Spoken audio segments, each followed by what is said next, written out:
Hello everybody and welcome back to my channel. If you are new here, my name is Riza. Please hit that subscribe button down below if you haven't already because it really does help a lot.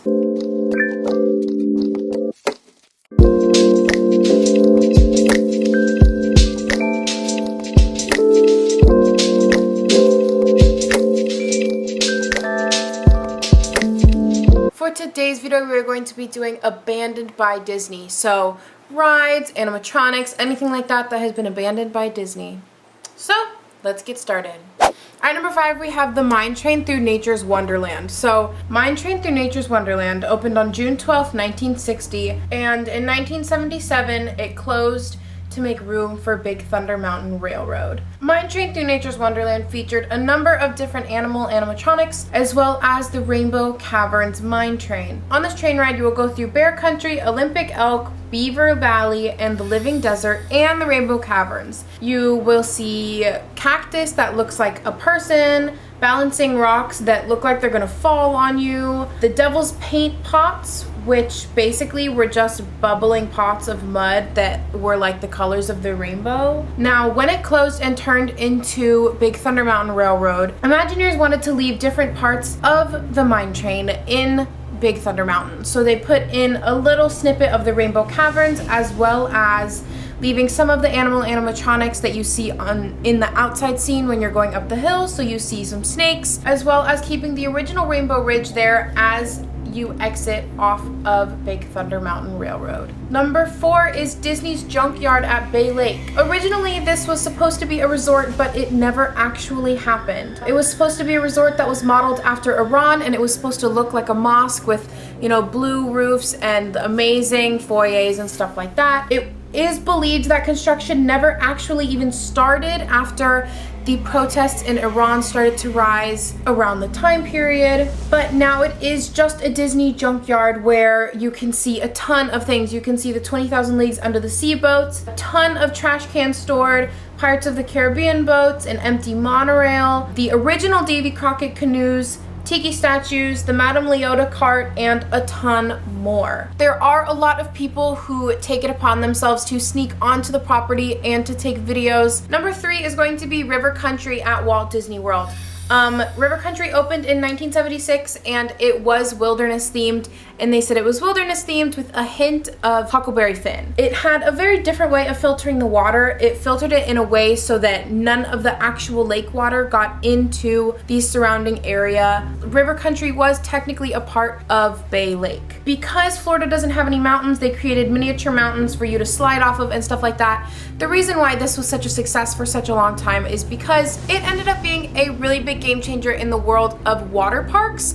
The way that they filtered the water and the way that everything happened just made it so much easier. Keep it up and keep it going. However, at the end of 2001, it closed for its normal season because of hurricanes and the weather in Florida. It did close down seasonally, so it would close down at the end of the summer and open up at the beginning of the summer next year. So it ended up closing in 2001 at the end of its season, and it just didn't reopen. Now, there were a ton of accusations and conspiracies that say that the reason why they had to shut down is because there was a brain-eating amoeba inside the park in the water that killed a little kid, but in reality that happened in 1981 and they didn't shut it down when that happened, and it was just the one case, as well as people also thought it was after 2 drownings that happened in the park, but that also happened a long time ago. Really, the only reason where they closed down is because after a while, River Country just wasn't becoming super popular anymore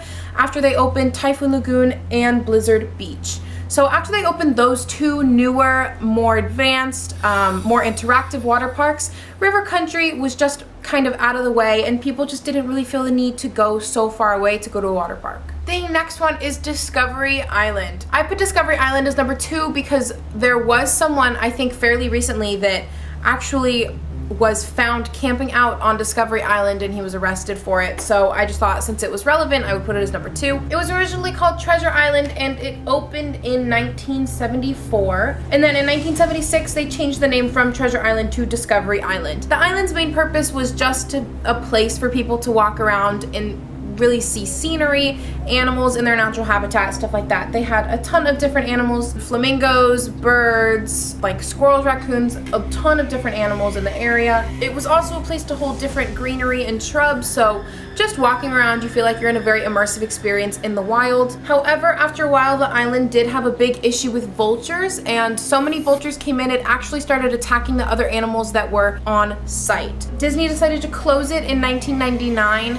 I think the main reason that they closed it was because they were getting ready to open Animal Kingdom, and most of the animals that were over in Discovery Island, they wanted to move over to Animal Kingdom. Mainly to protect from the vultures because they were just flocking and flocking over, but also just because they thought that Animal Kingdom would be much more popular than Discovery Island would. If you go today, which I don't recommend because if you get caught, you will get banned from life from all Disney parks. There are basically all of the buildings are still intact, obviously eroded and kind of destroyed from hurricanes and rain season, but nonetheless they are still there. If you go check out Matt Sonswa's channel, he has a ton of videos from Discovery Island. He is really good at what he does, you guys. So honestly, like if you want anything that you can see abandoned, then that's the place to go.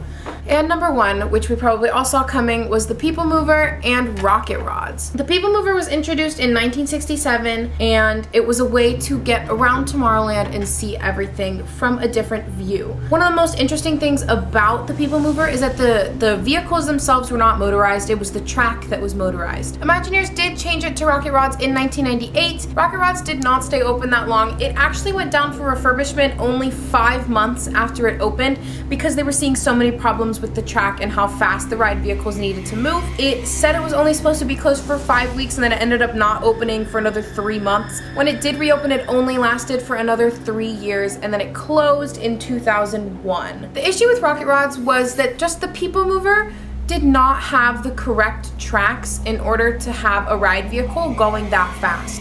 So every single time it would make a turn, they'd have to slow down pretty quickly, and it was not good for the ride system. It wasn't good for the track, it wasn't good for the vehicle, and it would just break down constantly.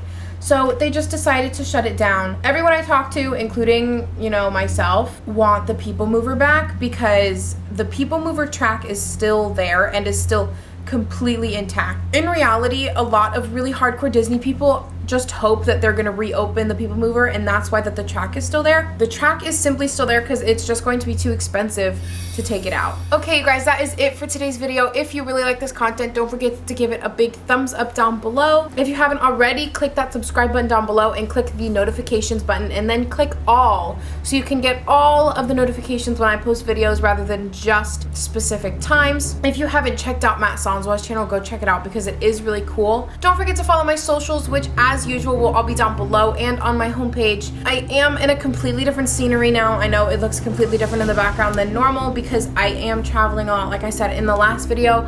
I also am sorry that I didn't post a video on Tuesday. I was flying all day long across the country. This is part 1 of a series that I am doing, so please stay tuned for more Abandoned by Disney videos. Well, as of right now, I hope you guys have a fantastic rest of your day, and I will see you guys in the next video.